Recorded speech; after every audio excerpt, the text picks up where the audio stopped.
Technology है, technology पता नहीं कहाँ कहाँ गड़बड़ कर देती है आजकल, ही नजर आ रही होगी। और मिनरल्स की हम लोग बात कर रहे थे, तो अभी हमने ये समझा कि मिनरल्स क्या होते हैं। ठीक है, अब आपको स्लाइड पे नज़र भी आ रहा है कि मिनरल्स क्या हैं और क्यों हमें इसकी आवश्यकता है। इसके ऊपर हम लोग डिटेल में अभी बात करेंगे। तो मिनरल्स इनऑर्गेनिक कंपाउंड, ठीक है, जो कि मतलब नेचर से ही हमें मिलते हैं। ठीक है, बॉडी इसको बना नहीं सकती, इसको हमें आउटरली सोर्स करना पड़ेगा। ठीक है, अब क्या क्या वो सोर्सेज हैं और क्यों इंपॉर्टेंस है उस पे आते हैं। तो ये एक डॉक्टर हुए हैं जिनका नाम है डॉक्टर लाइनस पॉलिंग। ठीक है, और इन्होंने एक बात बताई कि आप कोई भी बीमारी या कोई भी डिजीज या कोई भी जो बॉडी में एलिमेंट है, ठीक है, जो विकार है, किसी भी तरीके का कोई विकार है, कमी है, उसका पता लगा सकते हो मिनरल डेफिशिएंसी से। अगर आपकी बॉडी में मिनरल्स की डेफिशिएंसी है तो फिर आप ये मान के चलें कि कोई भी बीमारी या कोई भी विकार आपके शरीर में हो सकती है। या फिर दूसरी लाइन में जो अभी हमने बोला कि अगर कोई है तो सबसे पहले अगर उस पे ध्यान जाना चाहिए तो मिनरल डेफिशिएंसी की ओर हमारा ध्यान जानना चाहिए कि हाँ, मिनरल डेफिशिएंसी की वजह से वो प्रॉब्लम हुई होगी। और ये जो साइंटिस्ट है बताने वाले, ये बहुत ज़बरदस्त इंसान। ठीक है, तो मैंने इनके बारे में पढ़ा क्योंकि बहुत बार बहुत सारे कोट्स जो हैं लोगों के, वो ऐसे भी घूमते रहते हैं मार्केट में, तो मुझे लगा कि यार क्या बात ये सत्य है जो इन्होंने बोली। तो मैंने इनके बारे में पढ़ा फिर, तो पता लगा कि ये तो सदी के 20 greatest scientist of all times में से आते हैं, 2 बार नोबेल प्राइज मिला है। तो अगर ऐसे आदमी ने कोई बात बोली है तो इसका मतलब फिर सही बोली होगी। ठीक है, तो फिर दूसरी बात मुझे समझ में आई कि यार वाकई में मिनरल्स वाला पार्ट बहुत इंपॉर्टेंट है। ठीक है, अगर मेरे शरीर में कोई प्रॉब्लम है तो उस प्रॉब्लम की जो जड़ स्टार्ट हुई है वो तो मिनरल्स की वजह से स्टार्ट हुई है। तो अगर अपन मिनरल वाला पार्ट हम लोग ट्रीट करना स्टार्ट कर दें तो हम फिर काफ़ी हद तक अपनी बॉडी को ठीक रख सकते हैं।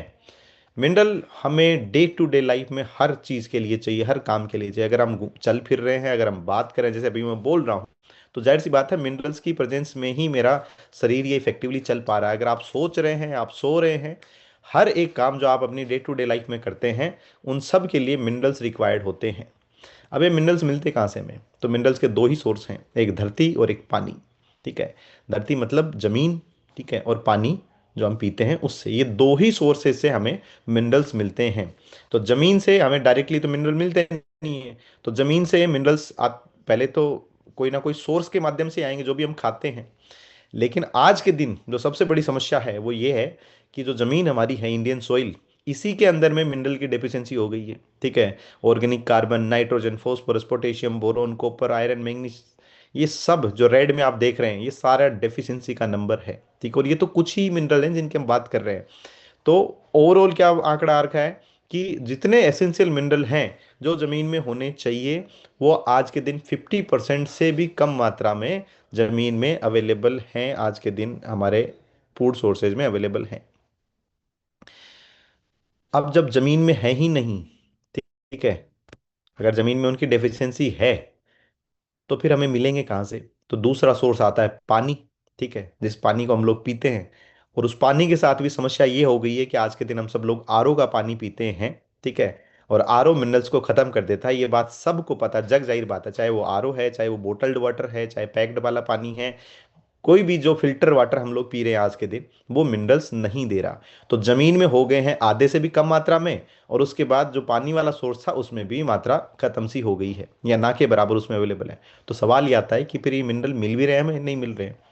तो सीधा सीधा जवाब यही है कि नहीं मिल रहे हैं। जितने एसेंशियल मिलने चाहिए और जितनी मात्रा में मिलने चाहिए, ठीक है, उतने नहीं मिल रहे हैं। क्योंकि जमीन से भी मिलते हैं, उसमें फिर फूड सोर्सेज हमारे डाइट में उतने शामिल नहीं होते जितने होने चाहिए। ठीक है, आपको पता कैसे लगेगा कि आपके अंदर मिनरल डेफिशिएंसी है? तो आपको पता लगेगा बहुत सारे सिम्टम्स को देख के। ठीक है, अगर आपका एनर्जी लेवल लो रहता है लगातार, अगर आपके बाल झड़ते हैं, अगर आपके नाखून टूटते हैं, ठीक है, अगर आपको बार बार कोई ना कोई इन्फेक्शन होता है या बार बार जुकाम बुखारी क्यों ना होती है, ठीक है, आपकी इम्यूनिटी लो है, आपके घाव स्लोली भरते हैं, आपकी भूख में चेंजेस आ गए, आपको भूख कम लगती है, आपको भूख ज़्यादा लगती है, दोनों के दोनों, हाथ पैरों में टिंगलिंग होती है, सनसनाहट होती है, हड्डियां वीक होने लग गई हैं, आपके कमर में दर्द होता है, आपके जॉइंट में दर्द होता है, घुटनों में दर्द होता है, मसल क्रैम्प आते हैं। ठीक है, इवन जो बहुत सारे लोग आंख फड़कती है हमारी, आई ट्विचिंग बोलते हैं इसको। ठीक है, बहुत सारे लोगों को लगता है कि इसको अलग अलग चीजों से बांध रखा है कि यार पैसा आने का संकेत है, शुभ संकेत है, मतलब आंख फड़क रही है मेरी जी, कुछ ना कुछ आने वाला है। वो आंख फड़कना कोई किसी चीज का आने का संकेत नहीं है, वो मिनरल डेफिशिएंसी का संकेत है। ठीक है, आपको नींद अच्छे से नहीं आती, मिनरल डेफिशिएंसी का संकेत है। आपको सुबह उठते टाइम एनर्जी नहीं रहती आपकी बॉडी में, वो मिनरल डेफिशिएंसी का संकेत है। ठीक है, आपको भूख कम लग रही है, आपको ज्यादा लग रही है, आपका बीपी हाई है, ठीक है, आपको घबराहट होती है अचानक, जैसे बहुत सारे लोगों को एकदम से अचानक से रैपिड हार्ट बीट हो जाती है, अचानक से हार्ट बीट आपकी हाई हो जाती है, वो मिनरल डेफिशिएंसी का सिम्टम है। ठीक है, आपकी आंखें, बहुत सारे लोग देखते होंगे आंखें धस गई है जी अंदर, ऐसे आंखें धसी सी लग रही हैं, वो मिनरल डेफिशिएंसी का सिम्टम है। ठीक है, आपको ब्लोटिंग रहती है, आप कुछ भी खाओगे आपका पेट गुड़गुड़ करने लग जाता है। ठीक है, नोजिया, वोमिटिंग, ये सारे के सारे छोटे छोटे जो सिम्टम हैं, ये सारे बॉडी तब दिखाती है जब उसमें स्मॉल क्वांटिटी में जो चीज़ चाहिए, मिनरल डिफिशियंसी जब होती है, तब ये साइन बॉडी दिखाती है। ठीक है, अब कुछ मेजर मेजर मिनरल्स की बात करते हैं जो बहुत मतलब इंपॉर्टेंट हैं। हालांकि इंपॉर्टेंट सारे के सारे हैं, लेकिन जिनकी क्वांटिटी हमारे बॉडी को बहुत अच्छी मात्रा में चाहिए वो, और ये मोस्ट इंपॉर्टेंट वाला है, इसका नाम है मैग्नीशियम। ठीक है, मोस्ट इंपॉर्टेंट मिनरल जो हमारी बॉडी को चाहिए, ठीक है, उसका नाम है मैग्नीशियम।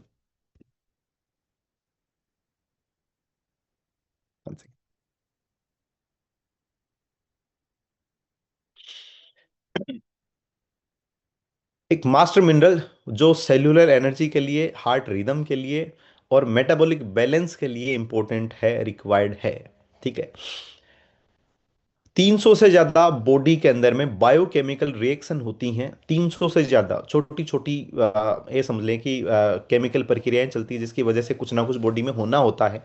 उन 300 से ज्यादा रिएक्शन के अंदर में मैग्नीशियम की इंपॉर्टेंस है। मतलब ये समझो कि वो सारी की सारी प्रक्रियाएं जो बॉडी में होनी है, अगर वहां पे मैग्नीशियम प्रेजेंट नहीं होगा, ठीक है, तो वो सारे काम नहीं होंगे। ठीक है, जैसे शादी में जीजा जी फूफा जी की इंपॉर्टेंस होती है, ठीक है, वैसे ही यहाँ पे वो मैग्नीशियम की इंपॉर्टेंस है, उसके बिना वो सारे एसेंशियल काम होंगे नहीं। और क्या क्या एसेंशियल है, बॉडी एनर्जी प्रोड्यूस करती है, हमारी नर्व फंक्शनिंग होती है, ठीक है, हार्ट बीट चलती है, ठीक है, मेटाबॉलिज्म आपका स्टेबल रह पाता है, ये सारे के सारे। तो कुछ इंपॉर्टेंट पॉइंट क्या, सबसे पहले एंजाइम को फैक्टर, 300 से ज्यादा एंजाइम रिएक्शन जो बॉडी में है, ठीक है, उनमें मैग्नीशियम जिम्मेदार होता है। आपकी बॉडी में एनर्जी बनती है, ग्लूकोज जो मेटाबोलाइज होगा, जैसे आपने कुछ भी खाया, बॉडी में ग्लूकोज बनेगा। अब वो ग्लूकोज जाके आपकी बॉडी एब्जॉर्ब उसको कर पाएगी, उस ग्लूकोज बने हुए को, वो ग्लूकोज मेटाबॉलिज्म में मैग्नीशियम का रोल है। अगर मैग्नीशियम की डेफिशिएंसी है तो आपकी बॉडी उस ग्लूकोज को ही अच्छे से नहीं यूज कर पाएगी, सबसे पहला पॉइंट। और ऐसी अलग अलग 300 से ज्यादा प्रक्रियाएं हैं, आपका नया डीएनए स्ट्रक्चर बन रहा है, वहां पे मैग्नीशियम की रिक्वायरमेंट है। ठीक है, फिर मसल और नर्व फंक्शनिंग में मैग्नीशियम की बहुत इंपॉर्टेंस है। ठीक है, आपकी मसल्स जो हैं उसमें क्रैम्प जो आते हैं वो मैग्नीशियम की डेफिशिएंसी की वजह से आते हैं, तो मैग्नीशियम अच्छे से होगा तो मसल्स हेल्दी रहती हैं, आपकी मसल्स फैलती हैं, मतलब सिकुड़ती हैं और फैलती हैं, वापस रिलैक्स होती हैं।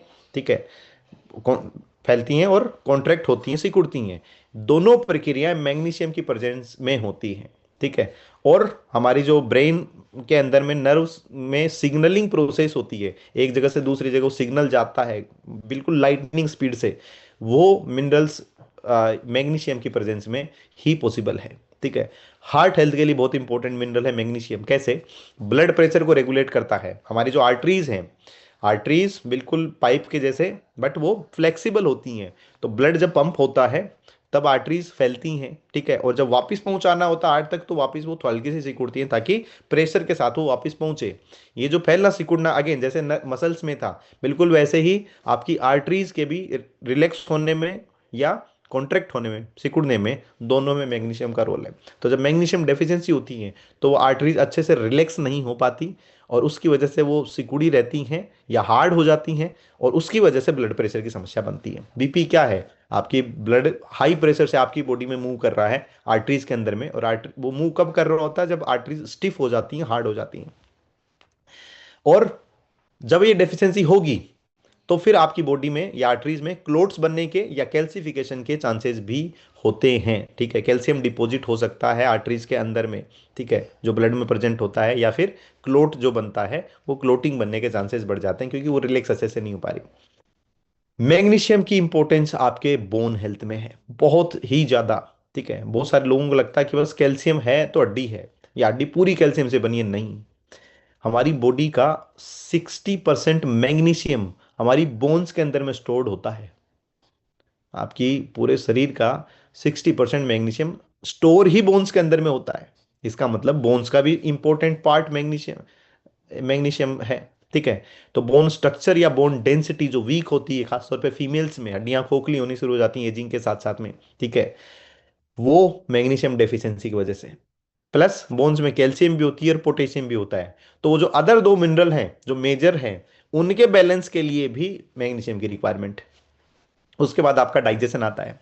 तो मैग्नीशियम का आपके डाइजेशन वाली हेल्थ में बहुत इंपॉर्टेंट रोल है, जो हमने बात करी थी ग्लूकोज मेटाबोलाइज करने में। ठीक है, या उसको कंट्रोल करने में मैग्नीशियम का बहुत बड़ा रोल है।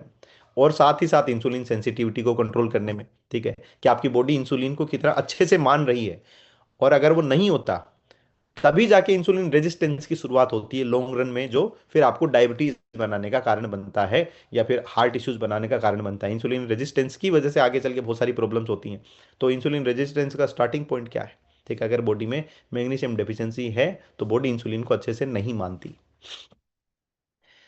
तो ये सारे इंपॉर्टेंट फंक्शनिंग मसल बॉडी के अंदर जो हो रहे हैं वो मैग्नीशियम की वजह से हो रहे हैं। और आपको पता कैसे लगेगा? अगर आपकी रेगुलर हार्ट बीट है। और मैं हमेशा इस बारे में नहीं जानना चाहता कि पता कैसे लगेगा, क्योंकि आपको पता तब लगता है जब बहुत ज्यादा डेफिशिएंसी बॉडी में होती है।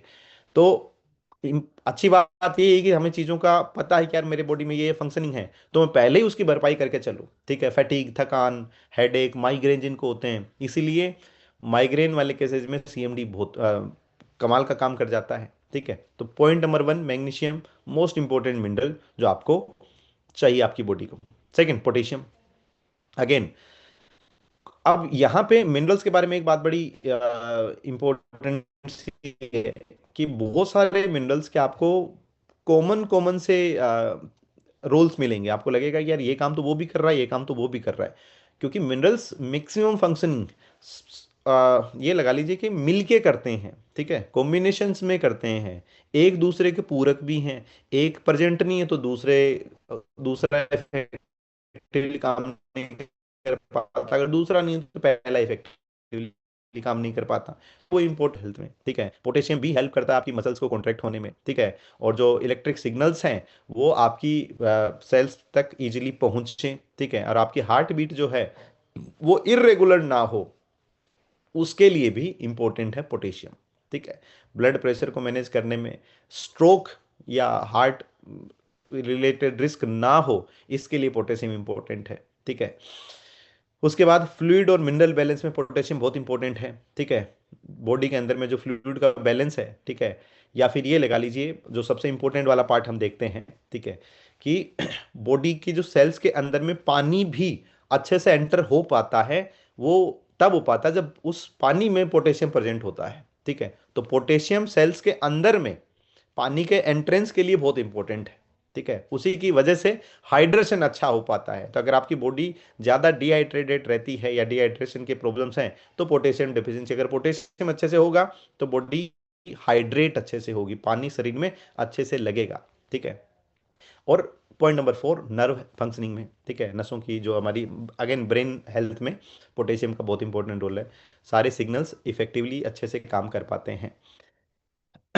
और पोटेशियम आपकी किडनी के लिए भी बहुत इंपॉर्टेंट है। ठीक है, जो स्टोन बनते हैं लोगों को किडनी में, अगर पोटेशियम का बैलेंस अच्छा है आपके वाटर सोर्स में, तो स्टोन बनने के चांसेस कम हो जाते हैं। ठीक है, इम्बैलेंस जब मिनरल्स का होता है तब स्टोन भी बनता है। तो ये पोटेशियम के रोल हैं। उसके बाद zinc, one of the again most important minerals. और बहुत सारे इंपॉर्टेंट फंक्शनिंग, तो छः पाँच छः इंपॉर्टेंट मोटे मोटे फंक्शनिंग अगर हम समझें जिंक के बारे में। ठीक है, और जिंक एक ट्रेस मिनरल है जो कि बहुत ही कम मात्रा में बॉडी को चाहिए होता है। ठीक है, लेकिन आपके इम्यून सिस्टम को सपोर्ट करने में जिंक बहुत एसेंशियल है, आपकी बॉडी बैक्टीरिया के अगेंस्ट फाइट कर पाती है। जिंक का मैक्सिमम रोल है। ठीक है, आपके घाव, अगर घाव होते हैं तो घाव जल्दी भरते हैं, अगर जिंक है घाव जल्दी नहीं भरते अगर जिंक की डेफिशिएंसी है तो। ठीक है, कोलाजन जो कि बहुत इंपॉर्टेंट प्रोटीन है। ठीक है, जिससे हमारी स्किन बनी हुई होती है, स्किन का जो मोस्ट इंपॉर्टेंट कंपोनेंट है कोलाजन है। कोलाजन आपकी बॉडी में अच्छे से सिंथेसाइज होगा या लगेगा अच्छे से, ठीक है, या इसको दूसरे टर्म में ले लें कि स्किन हेल्थ इंप्रूव होगी आपकी, जब बॉडी में जिंक होगा। बिना जिंक के कोलाजन भी अच्छे से नहीं लगेगा, ठीक है। प्रोटीन के भी सिंथेसिस में बॉडी में, कि प्रोटीन अलग अलग तरीके के प्रोटीन है, वो सारे बॉडी में लगेंगे जब जिंक की प्रेजेंस होगी, ठीक है। नए जो डीएनए निर्माण बॉडी में होते हैं, नई सेल्स बनती हैं, ठीक है। जाहिर सी बात, तो प्रोटीन या मतलब प्रोटीन की प्रेजेंस में बनती है, तो अगेन प्रोटीन वाले पार्ट में जब रोल आ गया, तो नई सेल या नया डीएनए निर्माण जो हो रहा है, वो ग्रोथ स्लो हो जाएगी अगर जिंक की डेफिशिएंसी है तो, ठीक है। और मेल फर्टिलिटी में, मेल हेल्थ में जिंक का बहुत इंपॉर्टेंट रोल है, ठीक है। टेस्टोस्टेरोन जो हार्मोन हमारा है, उसके प्रोडक्शन में जिंक का बहुत रोल है। तो जिन लोगों में टेस्टोस्टेरोन डेफिशिएंसी होती है, बहुत सारे जिंक के सोर्सेज या स्पेशली जिंक ही रिकमेंड करी जाती है, ठीक है। तो जिंक के बहुत इंपॉर्टेंट फंक्शन है बॉडी में, हर सेल के लिए, इम्यून सिस्टम के लिए, मेटाबॉलिज्म के लिए, और स्किन अच्छा बनाने के लिए, और खासतौर पे मेल हेल्थ के लिए जिंक एसेंशियल है। उसके बाद है बाइकार्बोनेट्स। ये नाम हो सकता है आपने पहली बार सुना हो, ठीक है, लेकिन बॉडी का नेचुरल पीएच बैलेंसर है बाइकार्बोनेट्स, ठीक है। और जितने महंगे ब्रांड की पानी की बोतल्स आती हैं, उनमें सबसे पहले अगर कोई मिनरल्स आपको लिखा हुआ मिलेगा ना, वो बाइकार्बोनेट लिखा हुआ मिलेगा। ब्लैक वाटर आता है, या हिमालय का जो वो 60-100 रुपए का पानी का बोतल आता है, उन सब में अगर आप मिनरल लिस्ट चेक करेंगे ना, सबसे पहला, ठीक है, या नेचुरल सोर्स में जो नेचर के दिए हुए सोर्स हैं, उसमें भी आपको बाइकार्बोनेट्स बहुत पहले मिलेगा। तो बाइकार्बोनेट क्या है? एक एल्कलाइन इलेक्ट्रोलाइट्स है, ठीक है, एक अल्कलाइन इलेक्ट्रोलाइट है, जो कि एक तो बॉडी का इलेक्ट्रोलाइट बैलेंस में भी हेल्प करता है, और एसिड बैलेंस में बॉडी की हेल्प करता है, ठीक है। अब जाहिर सी बात, हम रिलेट कर रहे हैं सारी चीज़ों को सीएमडी के साथ में, ठीक है। तो कैसे सीएमडी इफेक्टिवली काम कर लेता है वो एसिडिटी या इंडाइजेशन की प्रॉब्लम या गैस्ट्रिक की प्रॉब्लम में? बाइकार्बोनेट्स की वजह से। बाइकार्बोनेट जब आपके पानी में होंगे, या बाइकार्बोनेट जो मिनरल है उसकी प्रेजेंस जब होगी, तो एसिड बैलेंस आपकी बॉडी बहुत अच्छे से कर पाएगी, ठीक है। जो एसिड एक्स्ट्रा प्रोड्यूस हुआ है, उसको बैलेंस करने का काम ये कर पाएगा। तो बाइकार्बोनेट एक्स्ट्रा हाइड्रोजन आयन को बैलेंस करता है, ठीक है। और किडनीज बाइकार्बोनेट को अच्छे से रेगुलेट करती हैं, ठीक है, वो एसिड बैलेंस करने में।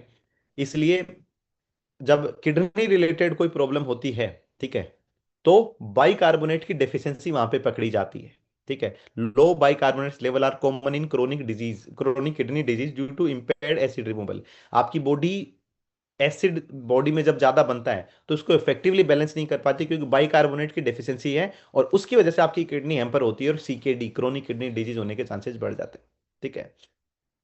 स्टमक एसिड को बैलेंस करने में भी बाइकार्बोनेट हेल्प करता है, तो आपकी डाइजेस्टिव हेल्थ अच्छी रहती है, ठीक है। और सेलुलर फंक्शन को भी हेल्प करने में, ये मतलब अच्छे से चलाने में बाइकार्बोनेट हेल्प करता है। उसके बाद फॉस्फोरस, ये नाम भी काफी अच्छे से सुना है, ठीक है। ये बोन्स को मजबूत करने में, आपकी बॉडी में एनर्जी जनरेट करने में, और सेलुलर फंक्शंस को ठीक से चलाने में बॉडी की हेल्प करता है। जो मेजर पोर्शन है फोस्फोरस का, जो मेजर रोल है, ठीक है, वो है कि बॉडी में एनर्जी प्रोडक्शन में, ठीक है, सबसे ही महत्वपूर्ण रोल अदा करता है फोस्फोरस। और कैल्शियम के बाद बॉडी में सबसे ज्यादा मात्रा में पाए जाने वाला मिनरल भी फोस्फोरस है, ठीक है। तो एक तो एनर्जी बॉडी में बनाने में, ठीक है, मसल्स को हेल्प करने में, और बोन्स को स्ट्रॉन्ग करने में भी कैल्शियम के इक्वली इंपॉर्टेंट है फोस्फोरस। कैल्शियम के साथ मिलके काम करता है फोस्फोरस, और बोन डेंसिटी आपकी इंप्रूव करता है, ठीक है, बोन स्ट्रेंथ या ज्यादा मजबूत आपकी बोन्स बनती हैं, ठीक है। सेकंड क्या है? आपकी बॉडी जो एनर्जी प्रोड्यूस करती है, वो बिना फोस्फोरस की प्रेजेंस में नहीं पॉसिबल है, ठीक है। जो बॉडी का पावर हाउस बोलते हैं हम लोग, जहाँ से सेल के अंदर में जो पावर हाउस है, जहाँ पे बॉडी हर सेल जो एनर्जी का निर्माण करती है, जिससे आपकी पूरी बॉडी चार्ज रहती है, वहां पे इंपॉर्टेंट रोल है यहाँ पे, ठीक है। क्यों? क्योंकि फोस्फोरस जो है, वो सेल की मेम्ब्रेन का हिस्सा है, ठीक है। हमारी जो सेल्स है, उसकी मेम्ब्रेन जो बनी हुई है, वहां में उसके प्रोडक्शन में उसका हिस्सा है हमारा फोस्फोरस।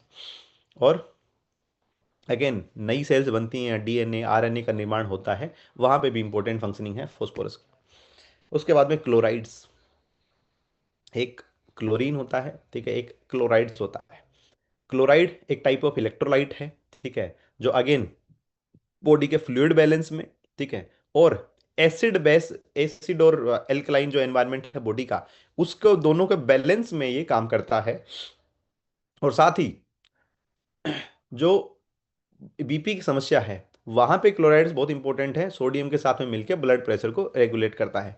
तो अगर तीन चार इंपॉर्टेंट फंक्शनिंग को अगर हम देखें, जो मेजर पोर्शन है क्लोराइड्स का, तो एक तो इलेक्ट्रोलाइट बैलेंस में, ठीक है, जब आप एक्टिविटी एक्सरसाइज करते हैं तो आपकी बॉडी इलेक्ट्रोलाइट, पसीने के माध्यम से जो इलेक्ट्रोलाइट निकल जाते हैं, ठीक है, तो वहां पे रीहाइड्रेट बॉडी को करने के लिए, वो इलेक्ट्रोलाइट बैलेंस को वापस बनाने के लिए, ठीक है, यहाँ पे क्लोराइड काम करता है, सोडियम के साथ में मिलकर बॉडी के फ्लूइड बैलेंस को रिटेन करता है। दूसरा, आज के दिन एक मेजर चैलेंज आ गया है डाइजेशन से रिलेटेड हेल्थ में, कि स्टमक एसिड टाइम के साथ साथ में धीरे धीरे बहुत सारे लोगों का वीक होता चला जाता है, ठीक है।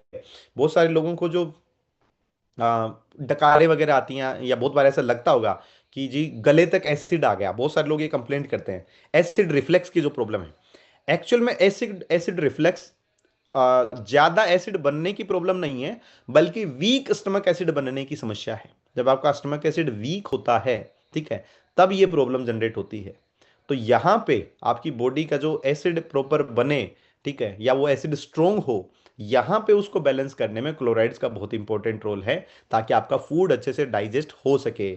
आज के दिन विटामिन की बहुत सारी डेफिशिएंसी का जो सबसे बड़ा फैक्टर है, वो वीक स्टमक एसिड है, क्योंकि विटामिन सबसे हार्ड होते हैं डाइजेस्ट करने में।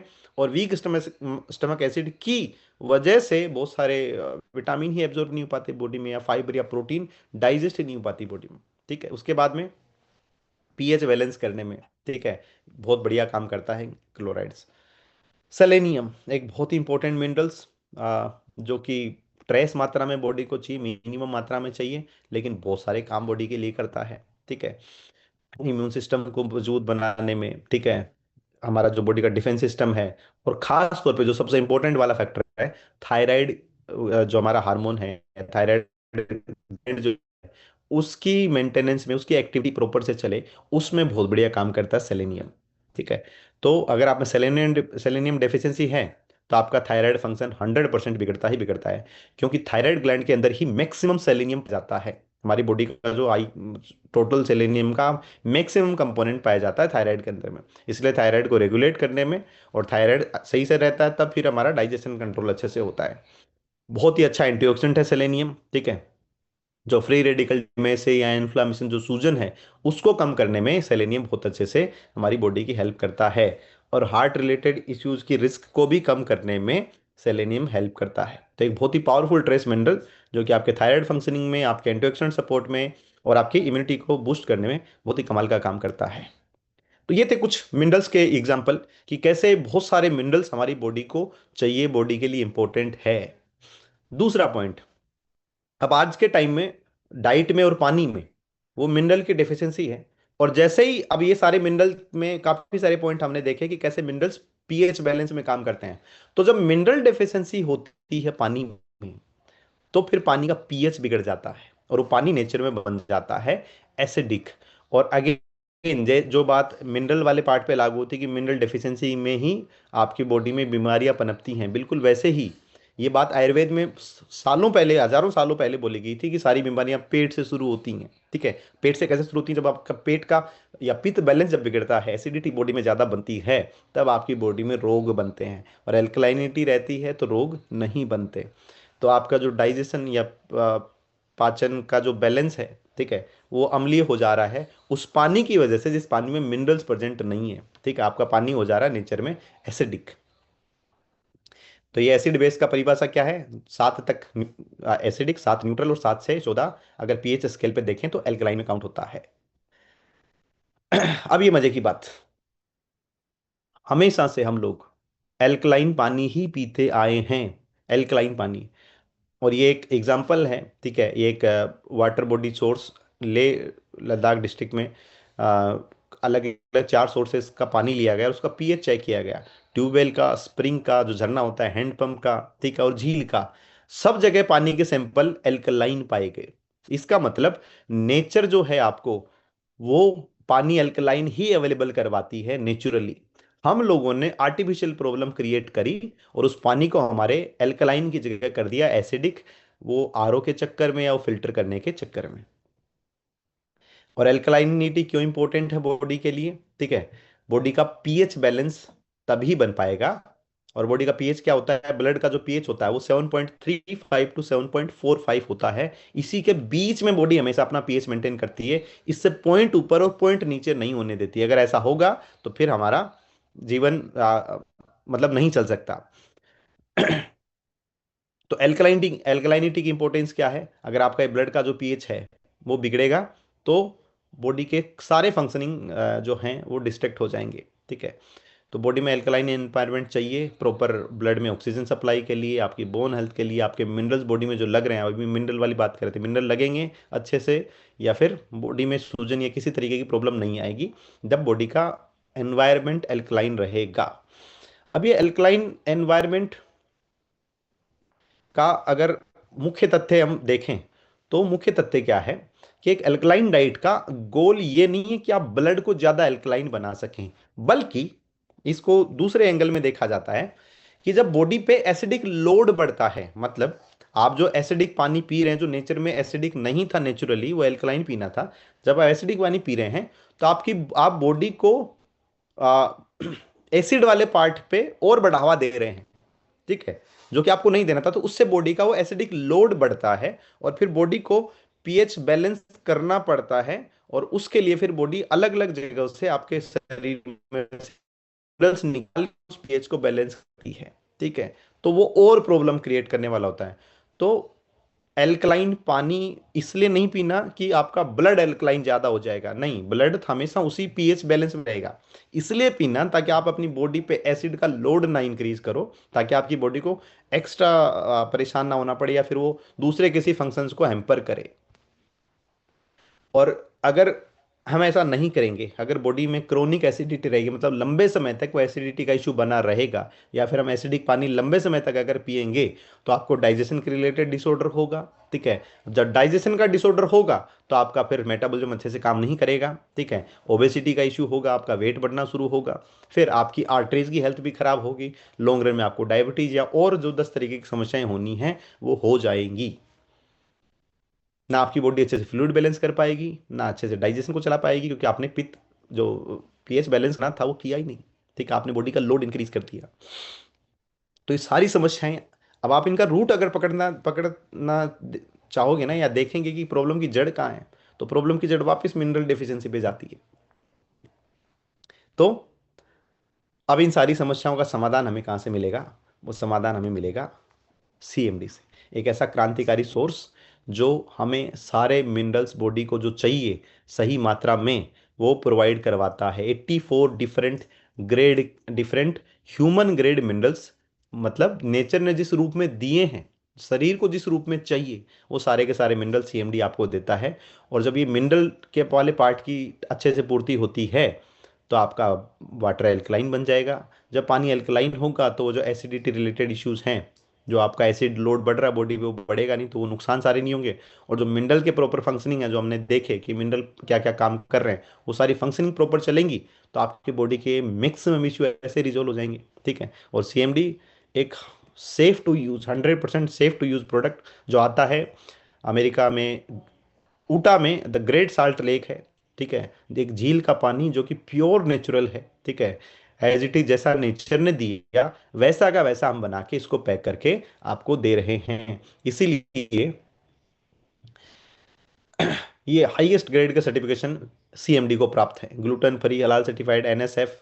ठीक है, ग्रास अप्रूव्ड। ठीक है, जो सारे के सारे इंग्रेडिएंट हैं वो एफडीए द्वारा ग्रास अप्रूव्ड है, यूएस एफडीए अप्रूव्ड प्रोडक्ट है। ठीक है, प्योर वेजिटेरियन प्रोडक्ट। और कोसर रेटिंग ये यूरोपियन सर्टिफिकेट है, जो कि क्वालिटी का हाईएस्ट पैरामीटर है यूरोपियन स्टैंडर्ड में, कोसर रेटिंग। ठीक है, तो दुनिया भर के जितने टॉप सर्टिफिकेशन हैं वो सारे के सारे सीएमडी को मिले हुए हैं। ठीक है, तो अब लास्ट में आते हैं कि सीएमडी के अगर सारे फायदों को हम लोग अगर लिस्ट डाउन करें तो आपकी बॉडी में एसिड करेगा। ठीक है, आपकी सेल्स की अच्छे से सफाई करने का काम करेगा, आपके इम्यून सिस्टम को मजबूत बनाएगा। क्यों? क्योंकि मिनरल्स बनाएंगे मजबूत, जिन जिन मिनरल काम है इम्यून सिस्टम को मजबूत बनाना, वो सारे मिनरल आपको सीएमडी के थ्रू मिलेंगे, तो आपका इम्यून सिस्टम मजबूत बढ़ेगा। ठीक है, ब्लड में ऑक्सीजन के लेवल को इंक्रीज करता है, VO2 मैक्स, ठीक है, उसको बढ़ाने का काम ये करता है, ठीक है। जो जरूरी चीजें बॉडी लगनी चाहिए वो सारी चीजें तब हैं जब मिनरल प्रेजेंस होती है। तो ये मिनरल प्रेजेंस की वजह से यही काम भी हो रहा है।